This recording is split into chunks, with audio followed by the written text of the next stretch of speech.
Ya, este es el momento de repente de desarrollar vamos a decirlo, el grueso de lo que es el curso, ¿ya? Porque la otra parte importante también son las intrahospitalarias, para diferenciarlo. Acá ya tenemos que aplicar todo lo que hemos comentado cuando hablábamos sobre todo de terapia antibiótica, para que más o menos que la cosa quede clara. Si se van a dar cuenta, según vayamos avanzando, son cosas muy puntuales que tienden a ser repetitivos en los exámenes. ¿Ya? Hay que tratar de reparar en eso para que la cosa quede clara. Vamos a empezar por este tema, ¿no? Intoxicación alimentaria, con un pequeño concepto. Cuando decimos intoxicación alimentaria, involucra en su definición la presencia de dos o más personas afectadas. Si no, no es intoxicación alimentaria. Podrá ser un cuadro de diarrea, una disentería, lo que quieran, pero no es intoxicación alimentaria. Para que sea intoxicación alimentaria deben de participar por lo menos dos personas. ¿Ya? Esa es una de las situaciones. Segundo, como su nombre lo indica, es un cuadro producido por toxinas. ¿Ya? Entonces, una de las características importantes en el cuadro clínico es que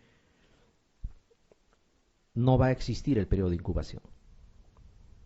Cuando normalmente una persona se infecta por algún agente etiológico, hay un periodo de incubación, que por muy corto que sea, va a demorar quizá algunos días, ¿no? Como mínimo, antes de que se produzca el cuadro clínico. En los cuadros de intoxicación alimentaria es o de inmediato o es a las pocas horas, nunca llega a 24 horas. ¿Ya? Eso es importante. Tercero, que cuando nosotros detectemos que se trata de ese tipo de patología, tenemos que detectar también algunas características asociadas. Uno, que la toxina en su gran mayoría está producida por estafilococo. Y para situaciones del examen, solamente estafilococo. Hay otras toxinas también, más o menos importantes, de otros agentes etiológicos, pero para situaciones del examen es estafilococo. ¿Ya? O sea, no tienen que complicarse la vida, es estafilococo. No es la misma bacteria, es una de las toxinas que produce el estafilococo. Es una neurotoxina, que le llaman también enterotoxina.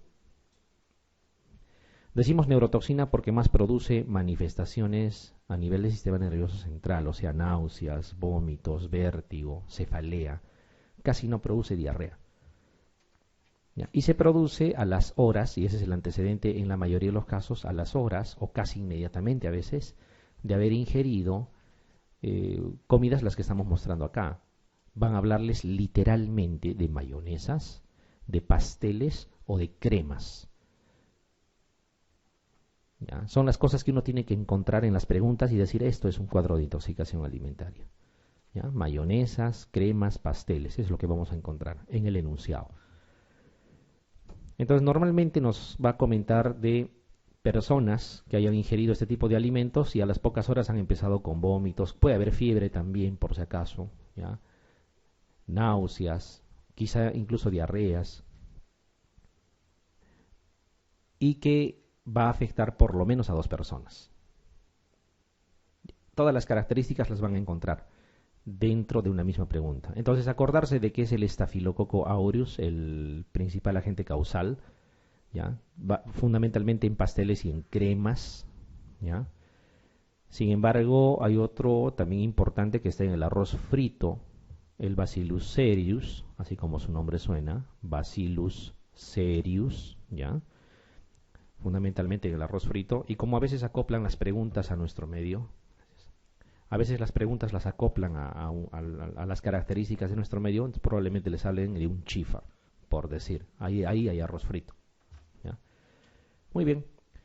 El estafilococo, el principal agente causal, produce su toxina, la toxina está en los alimentos, entonces el antibiótico, si bien es cierto, puede servir solo para eliminar las posibles bacterias que estén ahí, para que ya no sigan produciendo más toxinas. Ya, sin embargo, hay quienes prefieren manejar esto sin antibióticos porque en realidad la bacteria no es el problema, es la toxina. ¿Ya? Es la toxina.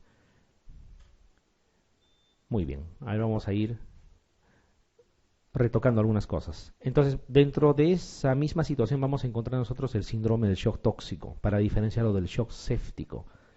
Si nosotros vamos en orden, aunque eso ya lo vamos a ver cuando hagamos intrahospitalarias, pero acuérdense, por ejemplo, que sepsis solamente es el síndrome de respuesta inflamatoria sistémica, ¿no es cierto? O sea, encontramos taquicardia o taquipnia, o encontramos fiebre, o leucocitosis o leucopenia, o más de 10% de abastonados, ¿ya?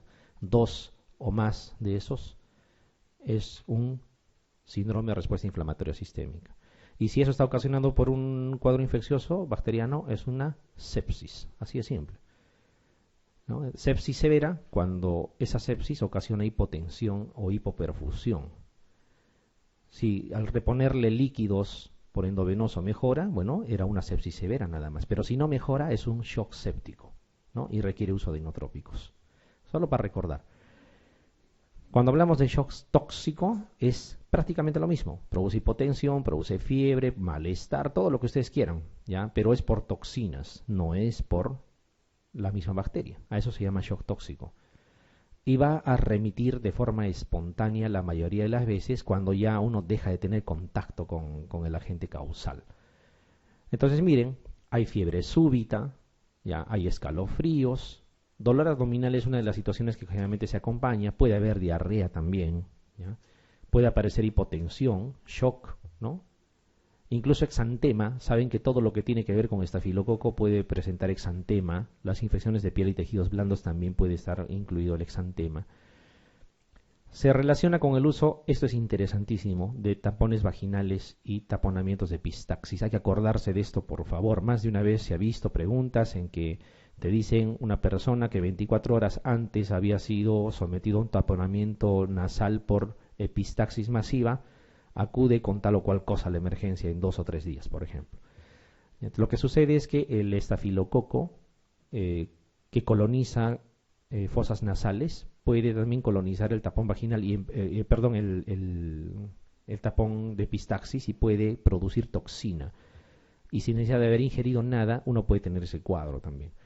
Lo mismo es en el caso de los tampones vaginales, aunque felizmente pareciera que esto ya está entrando en desuso, pero más de una vez se ha visto de casos así de ese tipo, que uno no le encuentra absolutamente nada, ¿ya? En el examen físico, ni siquiera en los exámenes de laboratorio ni de imágenes, y lo que pasa es que está con un tampón vaginal y hay que retirarlo, ¿no?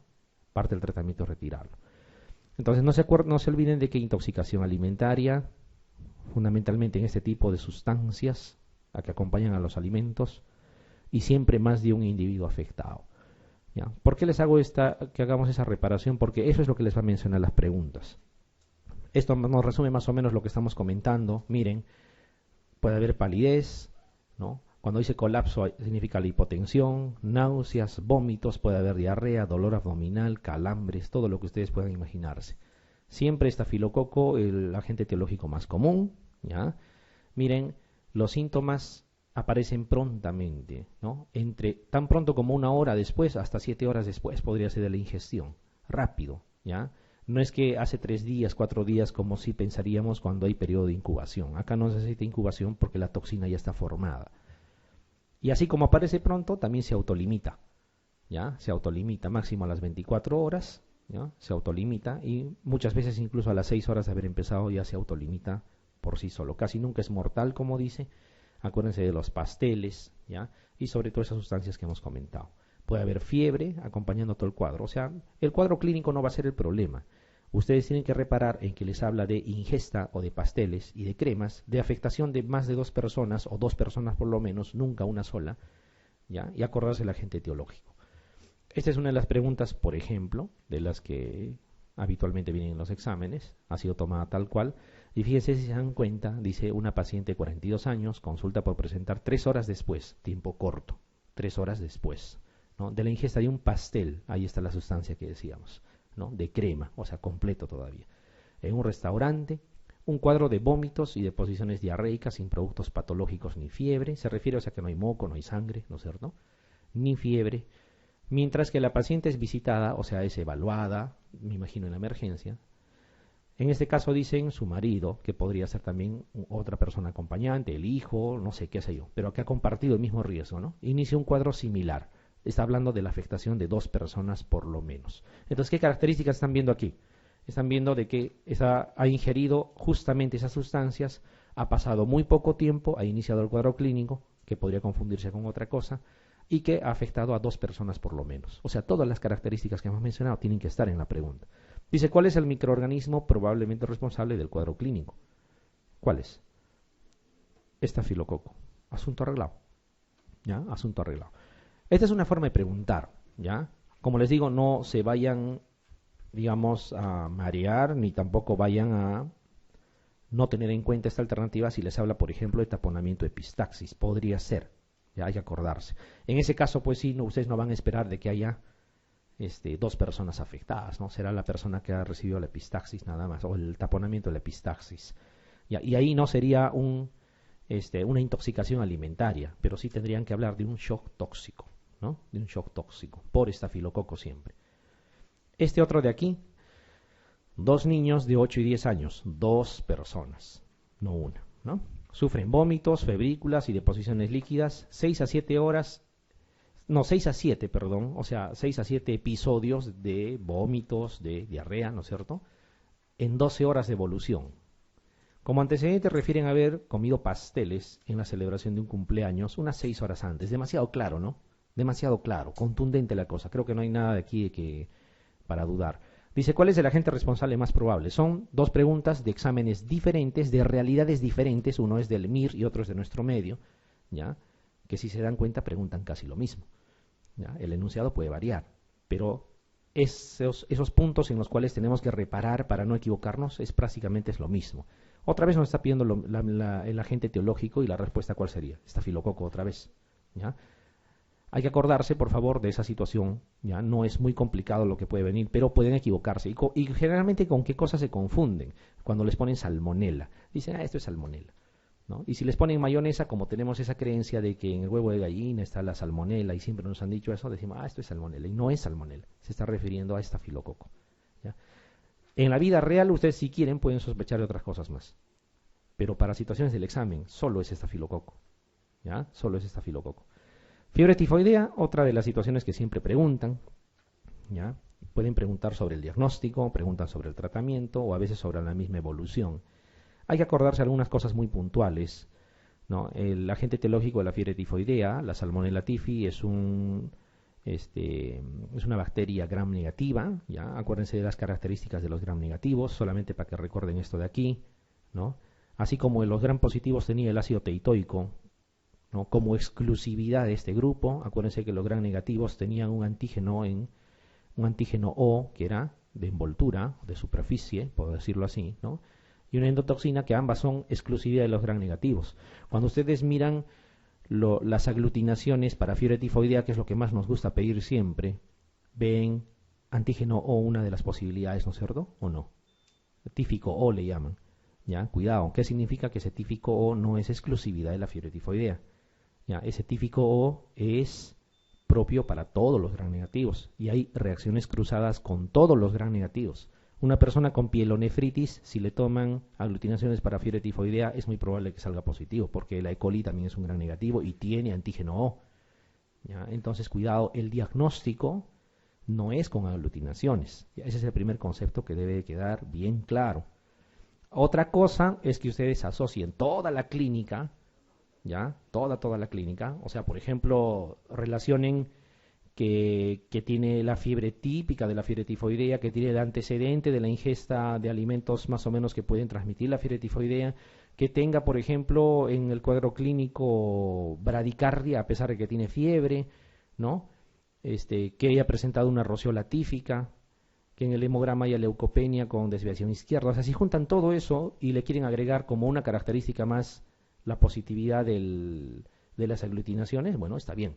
Pero solo eso no es fiebre tifoidea. Y esa es una de las principales causas de error. Sobrediagnosticamos fiebre tifoidea. Tanto así que hay personas que van a una consulta solo por algo de malestar, digamos, quieren un chequeo general. Así le llaman, ¿no? Quieren un chequeo general, vienen. Y como estamos acostumbrados, le pedimos todito, ¿no? Hemograma, glucosa, urea, creatinina, transaminasas, TGO, TGP, le pedimos triglicéridos, colesterol. Y también, no sé por qué piden esto acá. Examen completo de orina, parasitológico. Sale esto de aquí 1/80, es una fiebre tifoidea que está empezando. Y estamos dando un error como diagnóstico, estamos mal informando. ¿Ya? ¿Cuándo va a ser de utilidad las aglutinaciones? Cuando ustedes tomen en un momento de la enfermedad el examen y lo repitan a la semana, y si es que ha cuadruplicado los títulos, más toda la clínica, ahí se puede acercar. Pero aisladamente un solo examen no es diagnóstico. ¿Ya? No es diagnóstico. Con cualquier gran negativo tiene reacción cruzada, incluso con algunos parásitos, como en el caso de la malaria. Personas que han tenido la oportunidad de manejar malaria seguramente durante el SERUMS, ¿no? Para quienes digamos ya tuvieron esa oportunidad o en alguna circunstancia han visto, van a darse cuenta de que lugares donde hay malaria, por una situación curiosa, también prevalece altamente el diagnóstico de fiebre tifoidea, y es una situación de reacción cruzada, ¿ya? Es una situación de reacción cruzada. Entonces no es que no sirva, sí sirve, ¿ya? Pero hay que saberlo usar. No te da el diagnóstico etiológico, te aproxima, ¿ya? Las aglutinaciones te puede hacer el diagnóstico de salmonelosis quizá, pero no salmonella typhi. ¿Ya? Salmonella typhi es un diagnóstico etiológico y que se va a lograr con otros exámenes, básicamente en base a cultivos. Hemocultivo, mielocultivo, lo que quieran, coprocultivo si quieren, pero no serológicamente. ¿Ya? Entonces, con esa salvedad, hay que acordarse que la salmonella typhi está involucrada directamente con la fiebre tifoidea. Hay otras salmonelas, las paratifis en general, ¿ya? Que tienen un cuadro clínico muy parecido, pero no es fiebre tifoidea. ¿Ya? Será una salmonelosis o una fiebre paratifoidea si quieren, porque así también se le puede llamar. ¿Ya? Se parecen en algo, no son tan agresivas. La salmonella typhi sí puede incluso traer complicaciones durante la tercera semana de evolución, con perforación, con hemorragia digestiva, con otras cosas también. La transmisión fecal oral, eso creo que está clarísimo, alimentos contaminados. El reservorio es el hombre, ¿ya? No son las gallinas, ni son los huevos de gallina, es el humano, ¿ya? El reservorio.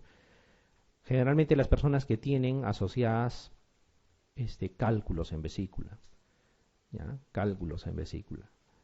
Ese es el sitio donde de forma predilecta le gusta estar a la salmonella typhi cuando está.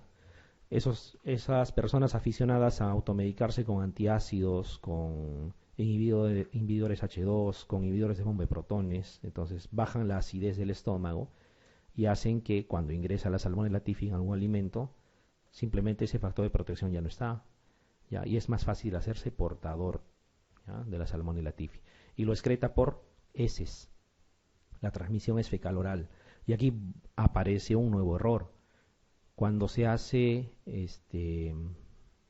evaluaciones a los personales de ciertas empresas, les piden, no sé por qué, aglutinaciones.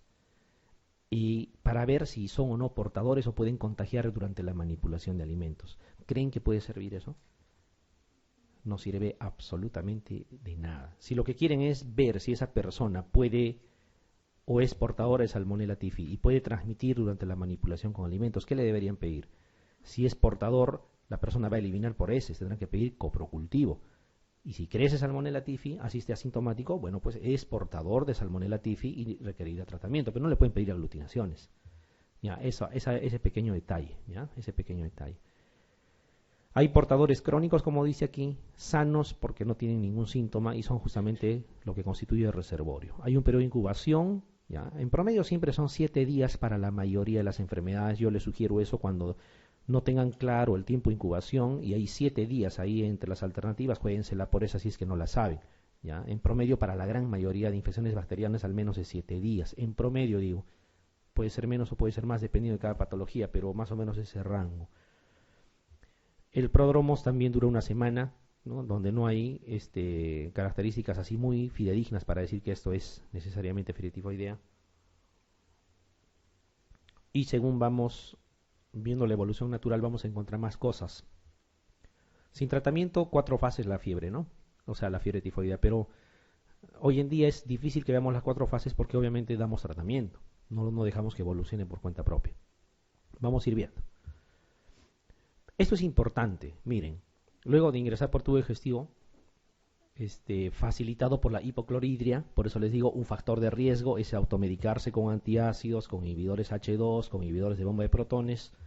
No es buena idea dar de por vida omeprazol, por ejemplo. Son indicaciones que no tienen justificación. Pueden condicionar a este tipo de problemas en el tiempo. Atraviesa la mucosa del ilion, ese es el lugar que le gusta, ¿ya? Por el ilion. Por eso es que produce ileitis también, ¿no? Y por eso es que es el lugar, digamos, donde puede perforarse también el intestino, por ese motivo. Atraviesa la mucosa del ilion, pasa a la sangre, y cuando pasa a la sangre obviamente produce bacteriemia, ¿ya? Y al producir bacteriemia se produce el cuadro séptico, o sea, hay todo lo que conocen en el cuadro de sepsis, puede haber incluso hipotensión, pasa al sistema retículo endotelial, ¿ya? Se van a multiplicar cada vez más, y este es un cuadro anatomopatológico muy claro, ¿no? Tumefacción de las placas de Peyer, ¿no? Eso es lo que nos puede producir. Y aquí lo que les comentaba, ¿no? Donde se acantonan en la vesícula. Y más aún si existe piedritas en la vesícula. Es clarito eso, ¿ya? Entonces, las personas que tienen colelitiasis, que en estadística se dice 1 de cada 3, ¿no? 1 de cada 3 personas casi tiene algo de litiasis.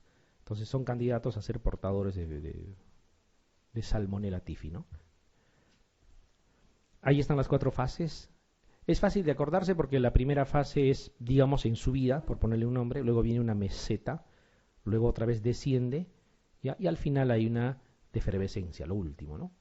Más o menos es así, es como subir, caminar por una meseta y luego descender. Y cada segmento es una semana más o menos. Entonces, miren, en la primera semana hay fiebre en picos, ¿ya? Fiebre en picos, va a aumentar progresivamente, puede llegar a 39, 40, dependiendo. Obviamente habrá cefalea como parte de la fiebre, no, y no necesariamente hay síntomas intestinales, por eso dice posibles síntomas intestinales, incluso puede haber tos. Entonces uno en la primera semana como que no se ubica muy bien, es difícil que nosotros con esa clínica digamos esto es fiebre tifoidea, ¿ya? Sin embargo la fiebre nos debe llamar la atención, ¿ya? Son esas famosas fiebres sin foco, ¿ya? Las fiebres entéricas son esas famosas fiebres sin foco, con la brucela pasa parecido. Fiebre, fiebre y no hay un foco claro, ¿no? Entonces hay que sospechar en esa posibilidad. Ahora, si ustedes van a pedir aglutinaciones en este momento, no va a salir nada, ¿ya? Porque las aglutinaciones miden anticuerpos, ¿ya? Que si bien es cierto es altamente sensible, no va a salir, digamos, el valor que nosotros quisiéramos, ¿ya? Hay que más o menos ubicarnos dónde puede estar la bacteria para saber qué pedir, como cuando hablábamos de la leptospirosis más o menos. La segunda semana ya la cosa es mucho más clara, ¿ya? La fiebre es mantenida, por eso les decía, sube la primera semana, se mantiene durante la segunda y luego baja, ¿ya? La segunda semana la fiebre es mantenida, en meseta se dice, aparece la rociola tífica, generalmente en tórax inferior y abdomen, hay cefalea obviamente, continúa, hay una sensación de dolor retroocular que hay que acordarse, ¿ya? Así como en la leptospira hay un dolor a nivel de los gemelos, en el caso de la fiebre tifoidea hay un dolor retroocular intenso, ¿ya? Es más o menos para que la parte clínica nos pueda servir. Puede llegar a estar estupuroso, obviamente tanta fiebre, las personas pueden llegar hasta delirar, ¿no? En un momento. Esto que dice lengua tostada es más o menos la lengua saburral. ¿Han visto lengua saburral? Ese es típico también, no solo de la fiebre tifoidea, obvio, pero hay que sumar todas las características desde el punto de vista clínico. Bradicardia, importante, porque normalmente con la fiebre debería haber que taquicardia, ¿no es cierto? Y hay pocas patologías que te producen esa bradicardia relativa. O sea, hay fiebre y sin embargo hay bradicardia. Signo de, ¿cómo se llama? Podrían preguntarles también. ¿Cómo se llama? El signo de fajez, ¿no es cierto? O sea, en lugar de aumentar la frecuencia cardíaca por la fiebre, más bien disminuye. Bradicardia relativa. Se dice que por cada grado de temperatura debería aumentar en cuanto la frecuencia cardíaca en 10, ¿no? Eso es más o menos lo que se debería esperar. Pero no, aquí más bien hay bradicardia. Los arbovirus hacen lo mismo. Por eso es que nosotros en dengue, por ejemplo, también encontramos bradicardia relativa, ¿ya? Pero para la gran mayoría de las cosas más bien hay taquicardia. Entonces ese es un dato interesante y fácil de darse cuenta porque solo tenemos que escuchar cómo está la frecuencia cardíaca. Si hay bradicardia, tienen derecho a sospechar en fiebre tifoidea. Esplenomegalia también, que es inespecífico, ¿ya? Puede haber diarrea o estreñimiento, cuidado. O sea, no necesariamente hay diarrea, puede haber estreñimiento, ¿ya? Diarrea o estreñimiento. Luego viene la tercera, la que nos preocupa, porque hasta aquí nosotros ya debimos haber hecho el diagnóstico y tratarlo. Pero si se va hasta la tercera, ¿no? A pesar que los síntomas ya empiezan a caer, aparecen las complicaciones también. ¿Ya? Y una de las complicaciones más temidas es la perforación, ¿no? Se perfora. ¿Dónde? A nivel de ilion, sobre todo. ¿Ya? Perforación intestinal, hemorragia intestinal también. ¿No? Puede, como que se acantona a nivel de la vesícula, un cuadro de colecicitis aguda, que puede requerir incluso una intervención quirúrgica de emergencia. Puede haber glomerulonefritis, o sea, son muchas las complicaciones, pero lo que más les podrían preguntar es perforación y hemorragia intestinal, que es lo más común, en ese orden incluso, ¿ya? La cuarta semana ya no tiene trascendencia desde el punto de vista clínico, simplemente es un componente más. Hay que acordarse entonces, la primera semana va en subida, la segunda semana se mantiene y la tercera desciende, pero a pesar de que desciende, empiezan las complicaciones. Ya, entonces esa es la evolución natural, cuando no se da tratamiento. Dando tratamiento eso se va a cortar, dependiendo dónde lo empiecen a tratar. Generalmente tratamos en la segunda semana, normalmente, ¿ya? Y hasta cuando no le dan el diagnóstico, igual lo tratan. Como a todo le dan ceftriaxona, la ceftriaxona cubre la fiebre tifoidea, ¿ya? Y como a todo le dan ciprofloxacino, ciprofloxacino también cubre la fiebre tifoidea. El problema es que a veces dan a dosis subóptimas. La dosis de ciprofloxacino es 750 para fiebre tifoidea, o sea, 750 cada 12, normalmente dan 500, entonces hacen de que algunas se queden a nivel de vesícula, ¿no? Y se hace portador la persona. Entonces, miren, el diagnóstico dentro de lo que es los exámenes es algo más o menos inespecífico en los exámenes habituales. Trombopenia, saben que hay muchas patologías que dan trombopenia, ¿no? El mismo VIH da trombopenia. Han visto que la hepatitis B puede manifestarse con trombopenia también, o sea, no es específico, ¿ya? Puede haber anemia, pero eso sí, este dato sí es importante. Normalmente la leucocitosis se acompaña de desviación izquierda. Aquí no, aquí hay desviación izquierda pero con leucopenia, ¿ya? Ese es un dato de laboratorio que nos debe llamar la atención. Y aquí está el diagnóstico de certeza, que eso es lo que más nos importa. Si es durante la primera semana, acuérdense qué pasaba durante la primera semana. ¿Dónde estaba la bacteria? En sangre, ¿sí? Por eso es que el hemocultivo sirve, ¿ya? Y puede durar hasta la segunda semana esa posibilidad. Es básicamente por eso, porque la bacteria está en sangre. Cuando ya estamos en la tercera o cuarta semana, ¿no? Ya acuérdense de la tercera semana cuando empieza a descender todo, incluso la cuarta cuando ya hay defervescencia, la persona ya puede estar en estado de portador, ¿ya? Entonces, ahí funciona el coprocultivo, porque está eliminando bacteria por heces. No van a hacer coprocultivo en la primera semana, les va a salir negativo, ¿ya? El urocultivo, solamente para mencionarlo, casi no se usa, pero podría ser en los casos donde ha habido, digamos, diseminación importante, pero no lo usamos en realidad, solo un dato. ¿Ya? Y el cultivo de médula ósea o mielocultivo es interesante porque te sirve en cualquiera de los estadios evolutivos. Es, digamos, el que más rinde, ¿ya? El mielocultivo. Un mielocultivo positivo a Salmonella typhi nadie lo va a refutar, es Salmonella typhi. Y la serología, como habíamos comentado, esas aglutinaciones no son específicas, hay reacción cruzada con toditos los gram negativos, ¿ya? Y vamos a considerarlo positivo si aumenta 4 veces su título basal. O sea, tomamos el primer examen y a la semana hay que repetir y hay que esperar que haya cuadruplicado. Por ejemplo, 1 sobre 80 era lo primero, tendrá que estar 1 sobre 320. Si eso sucede, ya pues, aglutinación es positivo, que tampoco significa que sea necesariamente fiebre tifoidea, pero sí es altamente sospechoso. Pero eso de que le pidamos un solo examen y sale 1 sobre 160 y digamos es fiebre tifoidea en ausencia de síntomas, no, eso sí es una aberración, eso sí no tiene ningún tipo de sentido. Esa es una pregunta interesante. Cuando ustedes toman las aglutinaciones, de preferencia tiene que ser antes de haber usado los otros exámenes, ¿ya? O sea, cuando está sospechando, tercer, cuarto día de fiebre, ahí pueden empezar a tomar aglutinaciones. Entonces no descarten si es que sale 1 sobre 20, digamos. Tranquilos. Van a tratamiento, van a proceder con los otros exámenes y más o menos a la semana hay que repetirle. Porque si le han tomado una sin la intención de repetirle, le han hecho perder el tiempo y ustedes han perdido el tiempo también. Tienen que repetir, ¿ya? Y cuando repiten tiene que estar necesariamente 4 veces más. Ese 1 sobre 20 será transformado en 1 sobre 80 por lo menos. Si es más, con mayor razón. Pero no significa que necesariamente sea fiebre tifoidea. No necesariamente, ¿ya? Pero sí te aproxima. Los que te van a decir necesariamente sí es el mielocultivo, el hemocultivo fundamentalmente. ¿Ya? Si quieren durante la primera semana, el hemo. Mielo también podría funcionar, pero va a durarte durante las demás fases más. El hemocultivo es fundamental en la primera semana. ¿Ya? Es el que mejor te rinde en la primera semana. Y durante toda la enfermedad, mielo, ¿no? Pero el mielo es más agresivo, ¿no? Es más invasivo. Entonces es preferible, porque el hemocultivo es solamente tomar sangre. De preferencia, si hay que empezar siempre con el hemocultivo. Miren, aquí está más o menos lo que estábamos comentando, la Salmonella typhi, ¿ya? Podría haber otro tipo de salmonelas también, ¿ya? No es que estén en los huevos de gallina, sino en los preparados que habitualmente uno hace, ¿ya? En base a ese tipo de alimentos. Es lo que más se puede contaminar, sobre todo en comida que se vende de forma ambulante, ¿no? Cuando se agregan cremas y todo eso, ahí puede ser.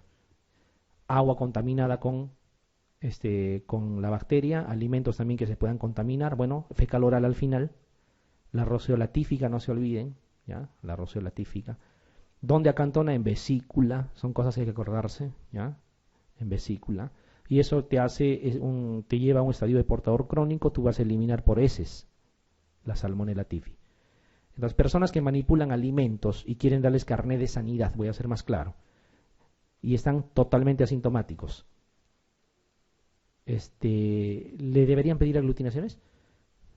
¿O le pediría coprocultivo más bien? Coprocultivo es lo que tengo que pedir. Si sale positivo, es portador y tengo que tratarlo. Si sale negativo, se acabó. El problema es que les piden aglutinaciones y como es inespecífico, al azar sale cualquier cosa. Sale, por decir, 1/80. ¿Ya? Y lo mandan para tratamiento hasta que negativice, si no, no le van a dar su carné de sanidad. Entonces eso no tiene sentido. ¿Ya? No tiene sentido. Fíjense que durante el periodo de bacteriemia, ¿ya? O sea, cuando la bacteria está en sangre, puede irse a cualquier lado. Por eso es que puede producir osteomielitis por salmonela, puede producir miocarditis, aneurismas, como ven aquí. O sea, varias cosas puede producir. ¿Ya? Felizmente no es lo más común. ¿Ya? No es lo más común. El de elección está casi a la par fluorquinolonas y ceftriaxona. ¿Ya? Fluorquinolonas y ceftriaxona. Las fluorquinolonas, ciprofloxacino va a la cabeza. ¿Ya? Alimeira y levofloxacino, sí se puede usar levofloxacino también, ¿ya? Pero gram negativos cubre mejor ciprofloxacino, ¿no? Entonces, pero a la dosis correspondiente, o sea, 750 cada 12, no 500. 750 cada 12 durante 10 días, ¿ya? Durante 10 días. Ceftriaxona también funciona, ¿ya? Ceftriaxona se administra 1 gramo cada 24, ¿ya? Durante 10 días también. Y hay que saber en qué momento usarlo, es simplemente decidir en ese momento. Por ejemplo, si fuera una gestante con fiebre tifoidea, obviamente le voy a dar ceftriaxona, no le voy a dar fluoquinolonas, ¿ya? Si fuese de repente un niño, lo mismo, ¿no es cierto? Preferiría darle ceftriaxona. Funciona hasta la amoxicilina, por si acaso, pero a dosis altas, 100 miligramos por kilo, dosis altas. Y la alternativa que cada vez se usa menos que el cloranfenicol, ¿no? Si de todas maneras se les menciona, porque no vaya a ser que alguien pregunte eso. ¿Cloranfenicol es de qué tipo? ¿Bacteriostático o bactericida? Bacteriostático, ¿no? En cambio, ceftriaxona y fluoquinolona son bactericidas. Pequeños detalles que antes no se tomaba mucho en cuenta, ahora hay que fijarse bien antes de administrar un antibiótico. Siempre de preferencia los bactericidas, ¿no? Para evitar los bacteriostáticos. Y aquí está una pregunta, ¿a qué se refiere con la prueba de Vidal? Las aglutinaciones, ¿no es cierto? Esas hartamente conocidas que siempre usamos, esas. La prueba de Vidal dice se usa para el diagnóstico de infecciones ¿ya? En general, ¿ya? Deberíamos llegar, máximo hemos dicho, a Salmonella, no Salmonella typhi.